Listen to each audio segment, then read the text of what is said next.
So today we're going to now look at how to do an addendum or amendment. I always like to call them addendum. I know it's not right. How to do an amendment to the contract and all the different things you could be changing or asking for and things you'd want. I filled in some to play with so we can kind of talk about it and kind of show some different things that would change. So first thing, if you're not part of the channel, I'm Andrew Morin, a real estate trainer. Love to have you join the channel. Like and subscribe. We're going to go over some things to help in your real estate business and just have some fun.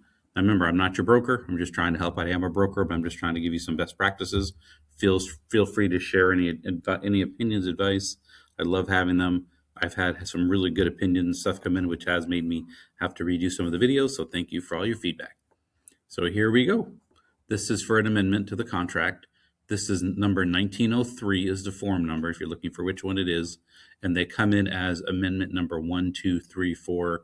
And that's how you can find them in zip forms.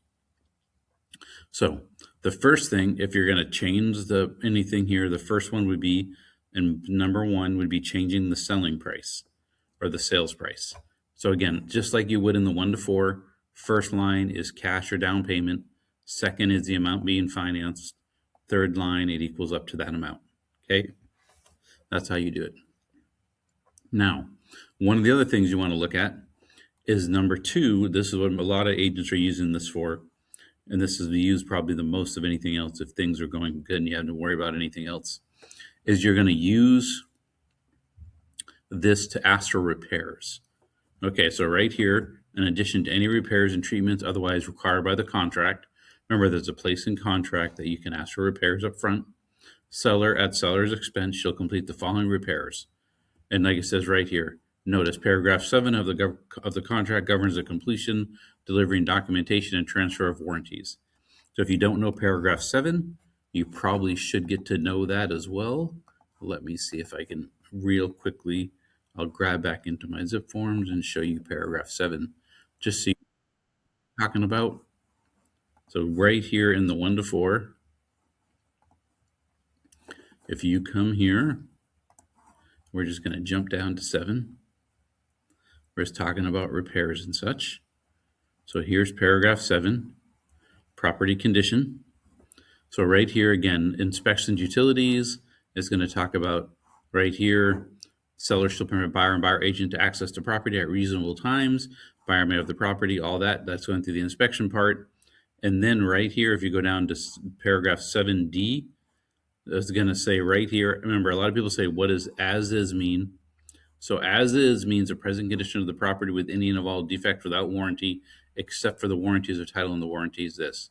And then like it says here, it does not say you can't get a inspection or anything else. So this is what they're talking about, other repairs already. So if you do in that section, you already agreed to repairs, this is what they mean. Now this section F, this is saying that seller shall complete all treatments or repairs prior to the closing date. It doesn't have to be done that before option period's over, just before the closing date. Okay. And it says all people who do repairs are licensed to provide such repairs, and if no license is required by law, are commercially engaged in that trade.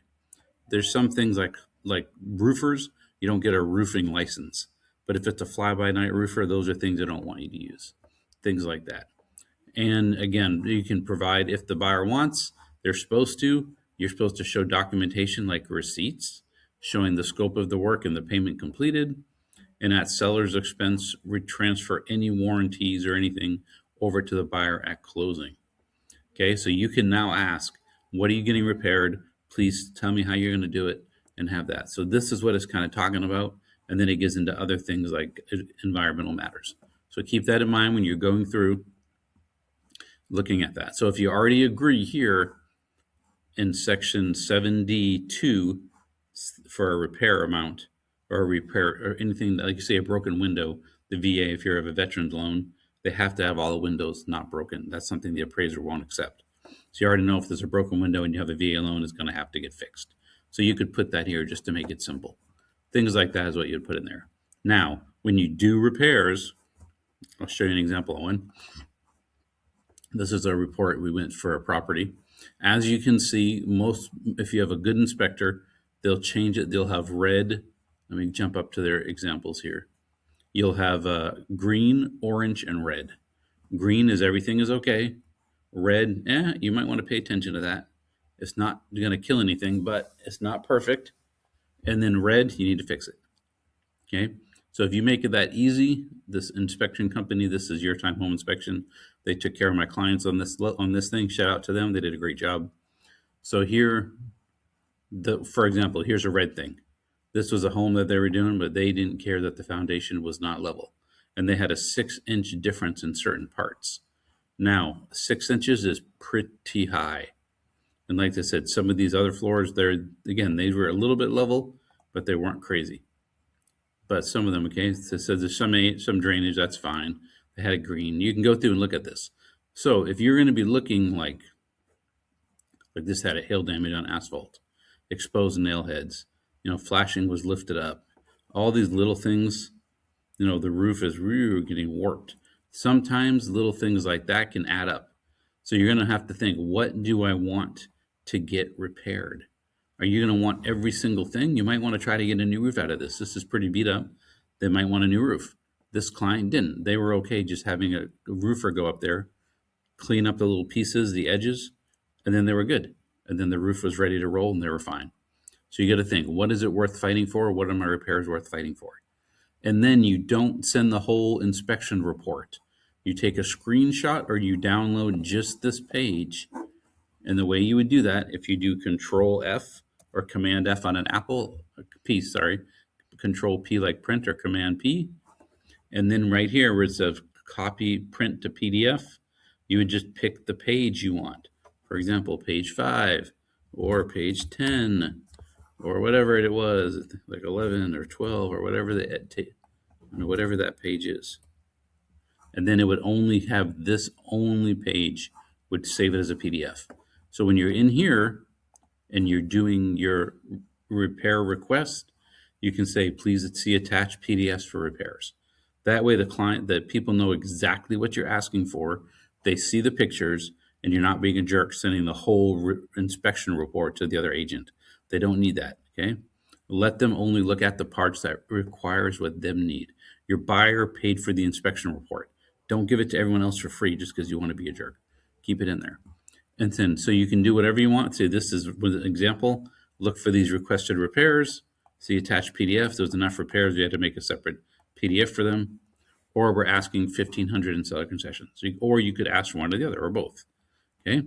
The other thing on the addendum amendment, I said it again, on the amendment in section 3, this would be if you change the closing date. Number 4 would be if you raise the seller concessions. Number 5 is if right here in paragraph 12B, the seller will pay of the sales price, buyer will pay, et cetera, of the sales price. And if you don't know what 12B is, again, remember we have the new contracts. So if we jump back to 12, here's 12B. This is how you're going to get your commission now as the buyer's agent. That's a different video we did, just so you know what they're talking about. So that's if you're changing the commission as the buyer's agent. So this first part, again, is what the seller is going to pay your buyer's agent. This is what they're paying the buyer's agent for their commission.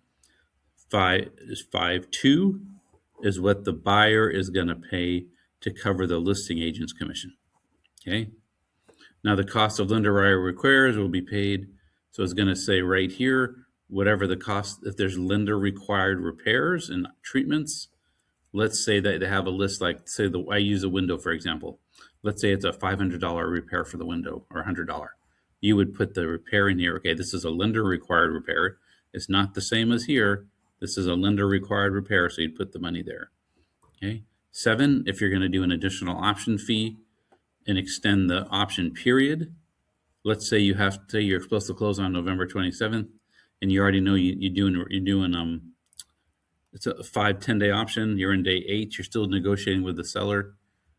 You might want to extend that option out for a couple days so you can make sure that you can come to the end of negotiations before you run out of option period. Okay. And then if you get all the repairs worked out, I highly recommend you clicking box 8, where the buyer waives the unrestricted right to terminate the contract for which the option fee was paid. So if you're on day 3 of a 10-day option and you agree to repairs and have it worked out, tell this buyer, we'll agree to that, but you have to waive the rest of the option period. That locks them into the contract. So you save your seller a lot of headache. You're out of the option period. You can order the appraisal right away because that's usually what takes the longest. Get the appraisal done. You could have an early closing. Get it done. Now, this is for third-party financing date. Like say November 27th was my close date. So say November 15th maybe was the end of third party, but I know we're not going to have our third party done in time. I could move this to the same date and try to change that and do any things like that. Now, other modifications, again, real estate brokers and sales agents are not lawyers. We are prohibited from practicing law. So don't make anything up. There shouldn't really be anything here in other modifications unless the broker tells you to put it in there. Very simple. Okay, so this form is a lot. It has a bunch of little small sections, but once you've done your due diligence, you've done the offer, you've got it worked out, and everything is good and it's in, then this amendment comes into contract. And then you can change anything. Remember, you can still change the 1 to 4 when you're doing an offer. You can still go back and forth and make changes until it's agreed and everybody is signed. Once everybody has signed and it's agreed, it's now written as law. Think of it, okay, I always say, think of it set in stone. Once everyone's signed, you've all agreed, it's been executed, you have the date, it's been sent the title, everyone's happy, and you're good to go. At that point, you can't change anything. It's written in stone, you got to keep what it is, and you got to move from there.